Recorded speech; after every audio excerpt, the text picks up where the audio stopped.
Hey everyone, welcome back to Up North with the Nybergs. Ed here. I'm actually down in my red barn here, and over my shoulder you can see the Kubota MX5400, and I'm going to be installing a rear remote. And stick around, in this video I'll explain the installation process and why I am installing it myself.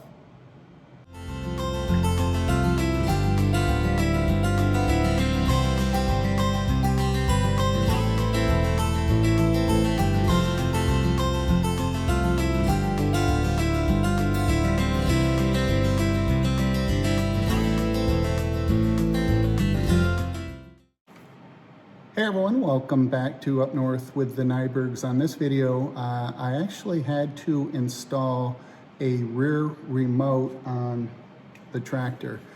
And as I mentioned, when I got the tractor, I had a backhoe. I wasn't planning on configuring it in a way that I needed a rear remote. At the time, I didn't think I was going to use it, but since then, I found a couple of uses, and now I wish I would have, when I purchased the tractor a couple of years ago, I wish I would have had it installed or had them install a couple rear remotes and even a third function in the front, because I do want to get a grapple. So here we are in 2022, and when I talked to my dealer about getting set up to get a couple rear remotes, of course you can't get them.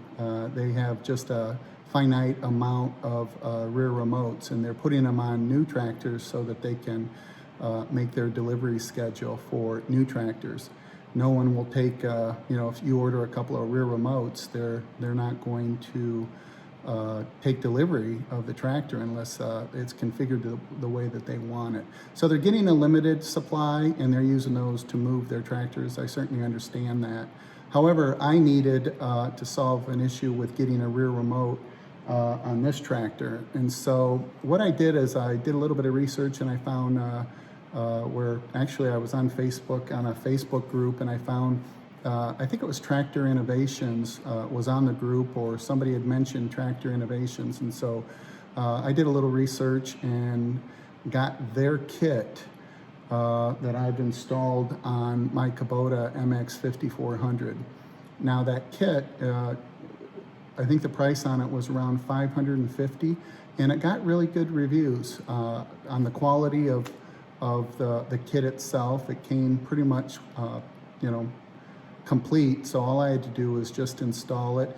I didn't make a video to show you the installation. That they put out a couple that are really, really good, and there's nothing that I certainly could do to improve on the installation process. But I did want to show you exactly what it looks like, and if it's something that you're thinking about tackling. I'm certainly no mechanic by any stretch of the imagination. However, I found it to be pretty simple to do. So I'm going to turn the camera around and show you exactly the remote kit and where it's installed in relation to sitting in the tractor seat. So let's get to it.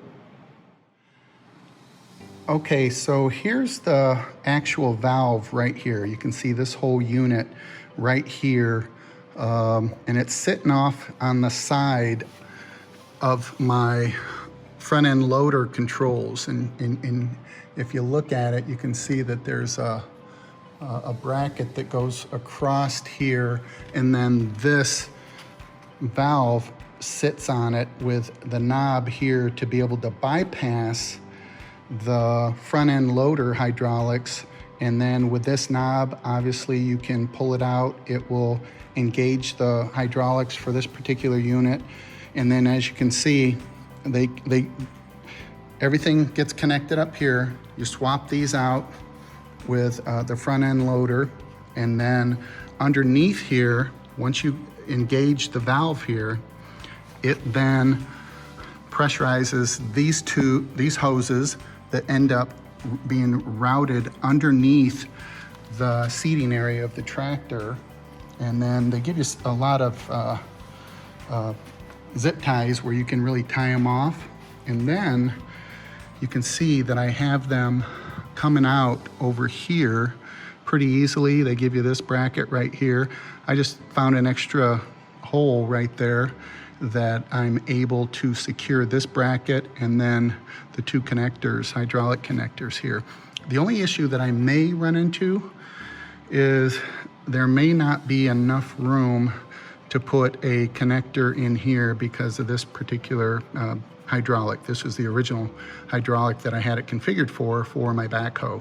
So I think I have enough, but I don't have the implement to be able to try it. If it doesn't work out, I do have a backup plan real quick. I can just move this and that'll work. So that's essentially it.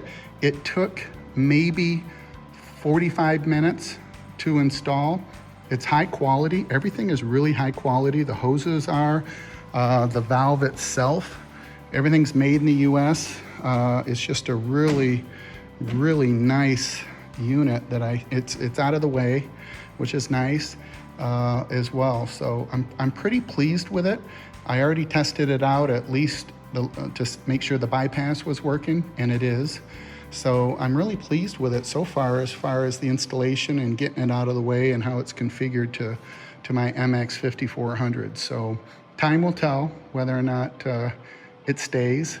I would like I said before, I'd like to have two rear remotes, and then I'm going to put a top link as well, and then I'd like to put a third function in the front. So depending on if I run out of room, I'll let you know.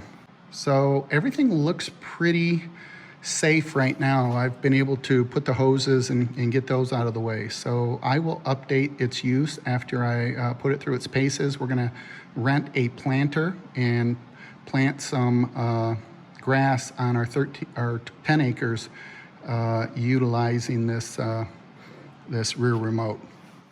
All right, well, as I mentioned, we are going to be renting a planter, and it's a pretty good sized planter. And really, I only need this rear remote functionality with the hydraulics to lift it up and lift it down, lift it up, lift it down as we're moving up and down the rows of the field. We've got 10 acres to plant. We're gonna just do some cover crops this year. You might think it's kind of late, but we've been told that this is still a good time to do it. Really the main goal is so that we can stop some erosion, and then we can also help with some soil composition and improve the soil with this Sudan grass that we're going to be planting. Eventually that 10 acres is going to house a cidery, hard cider, called Heartwood Ciders, and there's also going to be a farm there, a cider apple farm called Heartwood Farms. And we're in the process of this year putting up fencing. This is actually a project of my daughter and her fiance, Rachel and David, who you've seen on the channel. So be sure to check out their channel as well, Cidery from Scratch. They get into a little more detail in regards to their futures of that property. But I have the tractor, and so I'm going to help them get some seed down for this year. As always, if you have any questions or comments in regards to the rear remote, I'm certainly not an expert, far from it, when it comes to hydraulics as well. So if you have any experience, or if you have any tips or anything, be sure to leave those below. I certainly love reading them, and I love interacting, so that's what makes this channel fun.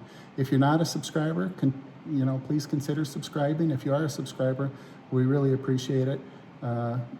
This channel is growing ever so slowly, but that's fine. We're not trying to get tens of thousands of subscribers. We just want to connect with like-minded individuals that are either thinking about living the country life, or they currently live out in the country. So if that sounds like you, be sure to consider subscribing. As always, we really appreciate you watching the videos and sharing them with your family and friends. So until next week, this is Ed with Up North with the Nybergs, and we'll see you soon. And once again, we really appreciate you watching.